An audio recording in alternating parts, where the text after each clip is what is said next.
आता दुपारचे वाजलेले आहेत साधारण मला वाटतं 3 वाजलेले आहेत आणि आत्ता सकाळी नाश्ता करून आम्ही जे निघालो होतो की नाही आता इथं जेवायला बसलेलो आहे. आता आम्ही जे भैरवगड उतरला की नाही कुणीही नव्हतं. आम्ही ज्यावेळेस वरती चढत होतो की नाही त्यावेळेस फक्त आमचा ग्रुप होता. म्हणजे ह्या टायमाला जर तुम्ही आलात रविवारी देखील तर तुम्हाला पूर्ण मोकळा दिसेल भैरवगड.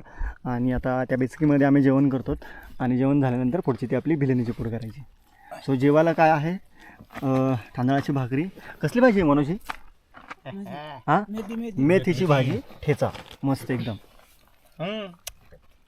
घरची मेथी विसरला की काय? हा घरची मेथी येस.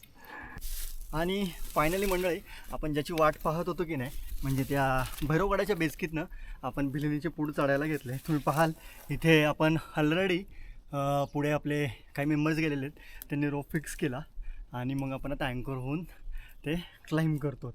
इथून साधारण मला वाटतं 2-1.5 तासामध्ये आम्ही वरती